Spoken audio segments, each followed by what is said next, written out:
MPPAT 2020 के cut off के बारे में डिस्कशन करने जा रहे हैं। पीएटी एग्जामिनेशन 2020 कोविड-19 की वजह से थोड़ा लेट ऑर्गेनाइज हुई।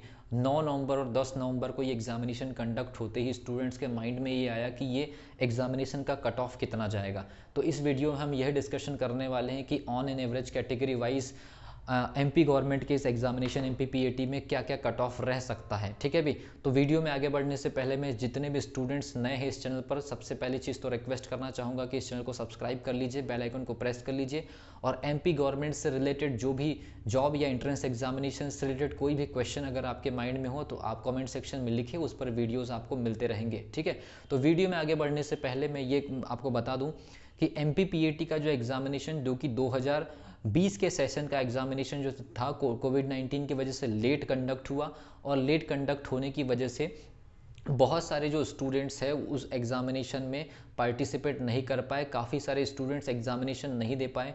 हमारे बहुत सारे स्टूडेंट्स एग्जामिनेशन देने एमपी के जो सिटीज़ हैं भोपाल, इंदौर, ग्वालियर, जबलपुर, जहाँ भी इनके एग्जामिनेशन सेंटर्स थे वहाँ से मैंने इन्फॉर्मेशन कलेक्ट करने की कोशिश की और मुझे ये पता चला कि काफ़ी सारे स्टूडेंट्स एग्जामिनेशन देने नहीं पहुँचे हैं। और जो ओपिनियन निकल करके आ रहा है एग्जामिनेशन के लेवल को लेकर के और एग्जामिनेशन में किस प्रकार के क्वेश्चंस पूछे गए थे, मैं आपको बता दूं स्टूडेंट्स का कहना है कि जो PCMB वाला जो सेक्शन था उसमें थोड़ा सा स्टूडेंट्स को प्रॉब्लम हुई, स्टडी नहीं हो पाई होगी या लॉकडाउन की वजह से प्रॉपर स्टडी में प्रॉब्लम हुआ स्टूडेंट्स को। इस वजह से PCMB वाले पोर्शन में स्टूडेंट्स को दिक्कतें हुई हैं। इस वजह से और ऐसे कुछ पॉइंट्स को लेकर के मैं एक नॉमिनल कट ऑफ देने की कोशिश कर रहा हूँ और मान के चलिए कि लगभग उन नॉमिनल कट ऑफ के बीच में सिलेक्शन प्रोसेसेस कंप्लीट हो जाएंगे। ठीक है। तो सबसे पहली चीज़ मैं कैटेगरी वाइज बात करना चाहूँगा। सबसे पहली अगर मैं बात करूँ ST कैटेगरी में, ST कैटेगरी में ये मान के चलिए कि नॉमिनल कट ऑफ 80 से 85 के बीच में रहने वाला है।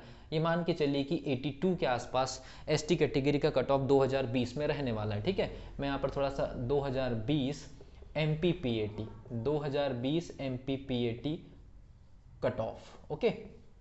उसके बाद SC कैटेगरी की अपन बात करें तो 85 से लेकर 90 के बीच में ये मान के चलिए कि 86 के आसपास एक नॉमिनल कट ऑफ रह सकता है MPPAT 2020 का।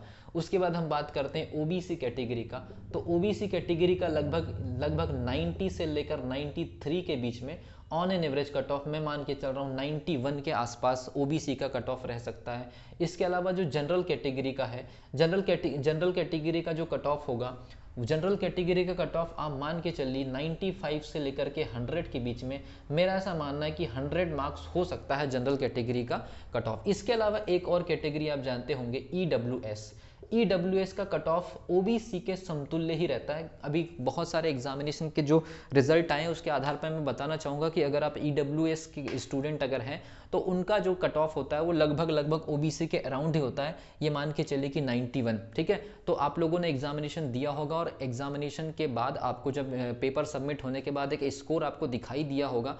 हालांकि अगर मान लीजिए एग्जामिनेशन शिफ्ट में कंडक्ट हुआ है तो नॉर्मलाइजिंग प्रोसेस फॉलो होगी, तो कुछ स्टूडेंट्स के नंबर कम होंगे, कुछ स्टूडेंट के नंबर ज़्यादा होंगे। तो अगर मान लीजिए जो आपका स्कोर आया है और इन कट ऑफ के आजू बाजू है तो आप थोड़ा सा हमेशा ये फियरलेस होने की जरूरत अभी तो आपको डरने की जरूरत नहीं है। अगर मान लीजिए कट ऑफ में आपका मार्क्स 1-2 ऊपर नीचे हो रहा है, कोई प्रॉब्लम नहीं, नॉर्मलाइजिंग के बाद जो स्कोर कार्ड आएगा उसमें आपको क्लियर हो जाएगा। लेकिन ये मान के चलिए कि जो कट ऑफ है इन मार्क्स के अप्रॉक्सीमेट में ही आजू बाजू होने वाले हैं। तो MPPAT 2020 के जितने भी स्टूडेंट्स हैं आप लोगों का सिलेक्शन हो। Wish you all the best. मेरी बेस्ट विशेस आप लोगों के साथ में है कि आप 2020 में एक बेहतरीन कॉलेज ज्वाइन करें और बेहतरीन स्टडी के साथ में बेहतरीन ब्रांचेस के साथ में अपना आने वाला जो भविष्य है वो सिक्योर करने की कोशिश करें। So wish you all the best.